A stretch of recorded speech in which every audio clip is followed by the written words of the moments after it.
বাংলাদেশের রাস্তায় নতুন তুর্কি সাজুয়া যান, কিন্তু হঠাৎ কেন বদলে যাচ্ছে এর রং? ডেজার্ট খাঁকি বা মরুভূমির মতো ক্যামোফ্লাজে সাজানো হচ্ছে সেনাবাহিনী ও পুলিশের কিছু আর্মার্ড ভেহিকেল। তাহলে কি বাংলাদেশি সদস্যরা নতুন কোনো আন্তর্জাতিক মিশনের প্রস্তুতি নিচ্ছেন? আর সেই মিশনের গন্তব্য কি গ্যাং নিয়ন্ত্রিত হাইতি? সম্প্রতি বাংলাদেশ সেনাবাহিনী তুরস্ক থেকে নতুন অটোকার কোবরা ধরনের হালকা সাজোয়া যান গ্রহণ করেছে। এসব যান কয়েকবার জনসম্মুখে দেখা যাওয়ার পর একটি বিষয় নিয়ে কৌতূহল তৈরি হয়। কিছু যানকে দেখা গেছে হালকা বাদামি বা ডেজার্ট ট্যানের রঙে।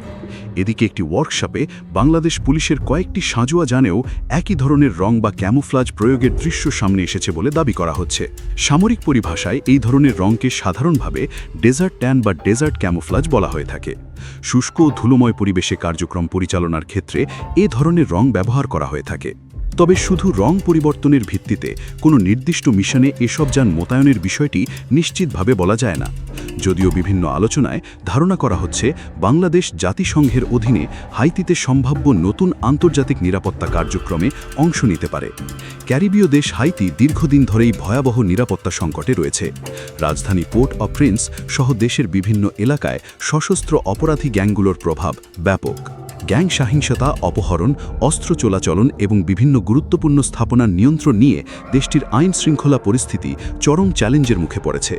এই পরিস্থিতিতে আন্তর্জাতিক পর্যায়ে হাইতিতে নিরাপত্তা পুনঃপ্রতিষ্ঠার জন্য বহুজাতিক উদ্যোগ নেওয়া হয়েছে। বিভিন্ন পরিকল্পনার মূল লক্ষ্য হল সশস্ত্র গ্যাংগুলোর দৌরাত্ম্য কমানো, গুরুত্বপূর্ণ অবকাঠামোর নিরাপত্তা নিশ্চিত করা এবং মানবিক সহায়তা পৌঁছানোর পথ নিরাপদ করা। বাংলাদেশ দীর্ঘদিন ধরেই জাতিসংঘ শান্তিরক্ষা কার্যক্রমে গুরুত্বপূর্ণ ভূমিকা পালন করে আসছে। সেনাবাহিনী, নৌবাহিনী এবং পুলিশ তিন বাহিনীর সদস্যরাই বিশ্বের বিভিন্ন আন্তর্জাতিক মিশনে দায়িত্ব পালন করেছেন। তাই নতুন কোনো বহুজাতিক নিরাপত্তা উদ্যোগে বাংলাদেশের অংশগ্রহণের সম্ভাবনা নিয়ে আলোচনা তৈরি হওয়া অস্বাভাবিক নয়।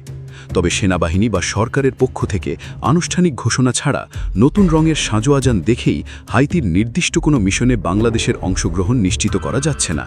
তাহলে প্রশ্ন থেকেই যাচ্ছে, কেন বদলানো হচ্ছে এই সাজোয়া যানগুলোর রং? এগুলো কি সত্যিই কোনো নতুন আন্তর্জাতিক মিশনের প্রস্তুতি, নাকি এর পেছনে রয়েছে অন্য কোনো অপারেশনাল পরিকল্পনা? বাংলাদেশের সাজোয়া যান এবং হাইতি মিশন নিয়ে নতুন কোনো আনুষ্ঠানিক তথ্য সামনে এলে পরিস্থিতি আরও পরিষ্কার হবে।